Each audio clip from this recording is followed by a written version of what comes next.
Hello, everybody. It's RPG Grandma, and it's super hot today in the room I'm in. I don't know. Some days it's super cold, some days it's super hot.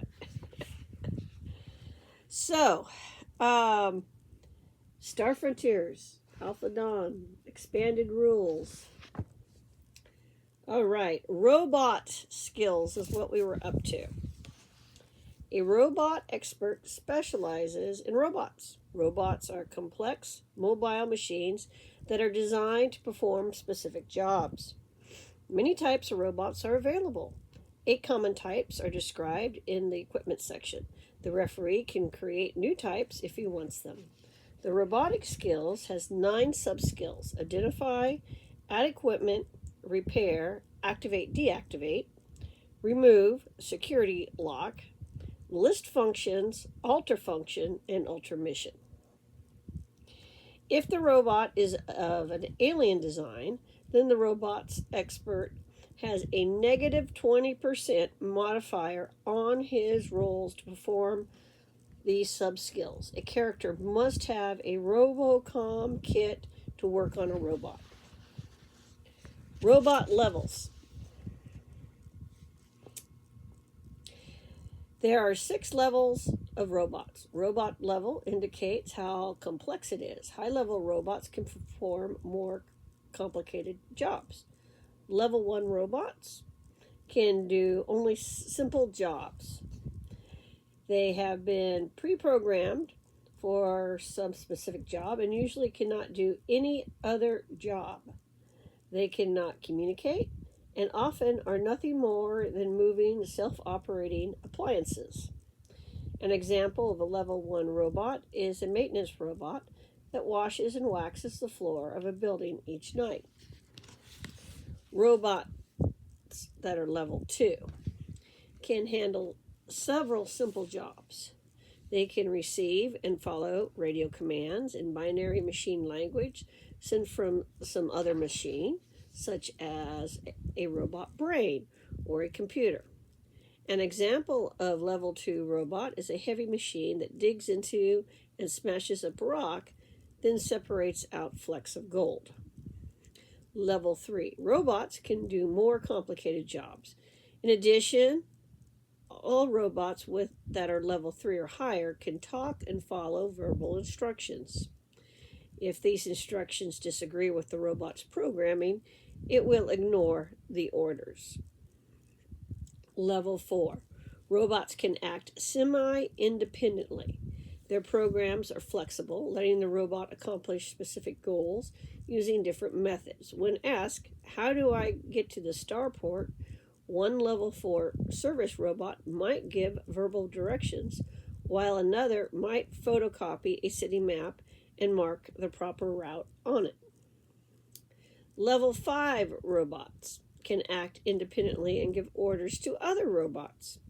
Level 6 robots can do this also. For example, a level 5 security robot might decide to stop chasing a criminal because the criminal left victims tied up in a burning house. The robot could organize a rescue mission of other robots and ignore the criminals. Level 6 robots are self-programming. They can change the methods they use and even their goals to account for changing conditions. They are almost, but not quite, living machines. A robot brain that runs an automated manufacturing plant and alters the manufacturing process in response to changing economic conditions is an example of a level 6 robot. Mission. All robots have a mission. A mission is a set of rules that tell the robot what its job is. A robot's mission is the most important order it has and overrides any orders that conflict with it. Functions. All robots have several functions that tell them how to accomplish their mission.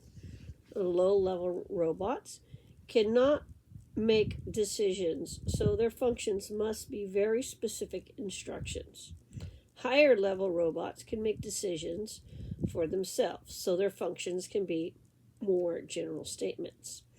For example, a level 3 security robot might have a mission: stop all unauthorized personnel from entering this building. Its functions could define stop as giving intruders a warning, then using the restrain program to keep them from entering. All unauthorized personnel could be defined as any person or machine that is not wearing a special badge. The robot must be given a function that defines this building, and another that tells it what areas it must patrol to look for intruders. Another function could instruct it to call the police and report the break-in after an intruder has been restrained. Identification. Success rate 100% plus skill level subtract a robot level. A robotics expert has a chance to determine a robot's type and level simply by looking at the robot. The chance is 100% plus the specialist level times 10 minus the robot's level times 10. Once a robot has been successfully identified, the expert can always identify that robot unless its appearance is changed. Adding equipment, success rate 100%. A robotics expert can install new equipment on a robot himself and save the 10% installation fee. Repairing robots. Success rate 40% plus skill level subtract robot level. Only robotic experts can repair robots. Robots are repaired according to standard repair rules. Activate, deactivate, success rate 100%. A robotics expert can deactivate, turn off a robot regardless of its level. The expert also can activate robots that have been deactivated. However, before a robotics specialist can deactivate the robot, list its functions, remove its security lock, or alter its function or mission, he must get at the robot's internal circuitry. This requires removing protective plate that takes one turn. The plate can be removed in one turn even if the robot is fighting the character, but the character probably will take damage before he gets the plate off. Once the plate is off, the robot can be deactivated in one turn. These are standard robots. Remember, alien ones, there's a penalty. Removing security locks. Success rate 70% plus skill level subtract robot level. If a robot has a security lock, the lock must be removed before someone can list the robot's function or alter its functions or mission. A robot can be deactivated before the security lock is removed. Once the security lock has been removed, it cannot be used again. Listing functions. Success rate 90%. Plus skill level subtract robot level. A robotics expert can learn a robot's exact mission and function, as well as get a list of all programs in the robot by using this subskill. Once a character has successfully listed the robot's function, he can always list the robot's functions. Excuse me, tickling nose. Altering functions. Success rate 60% plus skill level subtract robot level. Robotics experts can change one of the robot's functions at a time. The character must roll separately for each function altered. Changing an altered function back to the original also requires a new roll. Changing a function takes 1d10 minutes. If the new function violates the robot's mission or requires programming the robot does not have, the robot will ignore the new function. Altering mission. Success rate 50% plus skill level subtract robot level. A robotics expert can try to alter a robot's mission. This takes 1d10 minutes plus the robot's level. Changing the robot's mission does not affect its functions. These must be altered individually. Once a mission has been changed, changing it back to the original mission requires another role. If the new mission requires programs the robot does not have, the robot will still try to follow its new mission however it can. Malfunctions. If a character fails a role to remove a security lock or alter a robot's function or mission, the robot can malfunction. When this happens, the referee should roll D100 on the malfunction table. So we got a nice little picture. Guy working on a robot. And there, it looks like they're hiding from other robots. And we got a malfunction table here. There, you guys can see that. All right. So die roll 1 to 25, no malfunction. 26 to 50, program destroyed. 51 to 75, a short circuit. 56 to 90, haywire. And 91 to 100, explosion. No malfunction. The robot continues to function normally.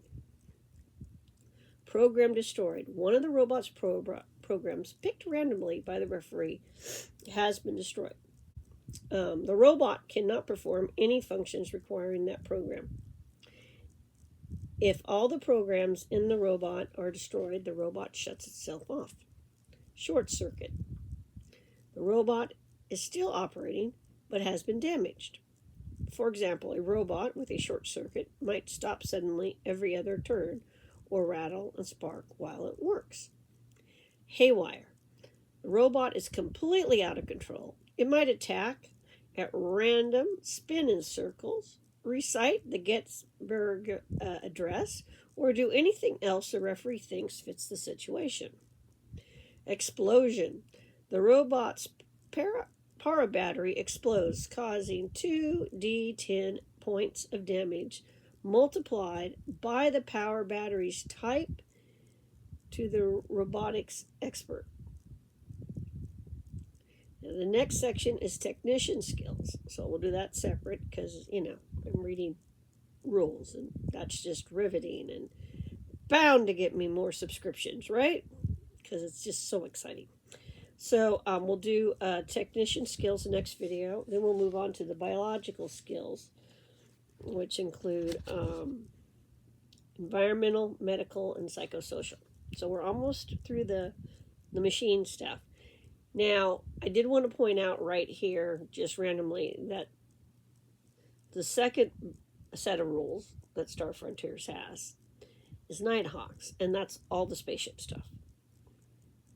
So if you're thinking to yourself, there's no spaceship rules. Yes, TSR did it. They published a space game with next to no spaceship rules. In fact, the only rules you get is how to buy tickets, and there's a little teeny section. We'll talk about that in this book.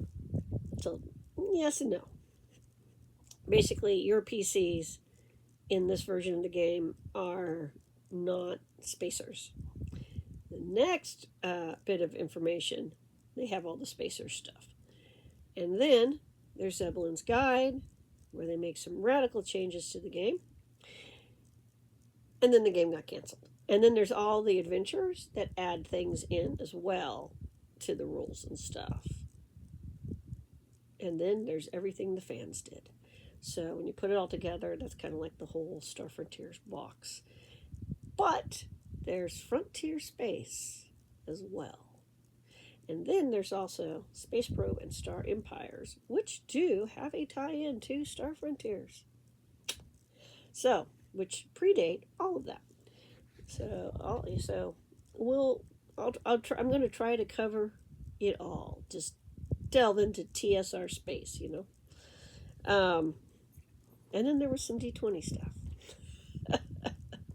So at any rate, there we are. That's robotics. We'll move on to technician skill. These guys are important. They fix stuff, make stuff go. So thanks for watching. Like, subscribe. Feedback welcome. You can actually play a pretty good you guys are picking up that once you get an understanding of this game, it plays fast because you're not dealing with charts. It's easy to keep track of what's going on. So everybody have a great day, and talk to you later. Bye.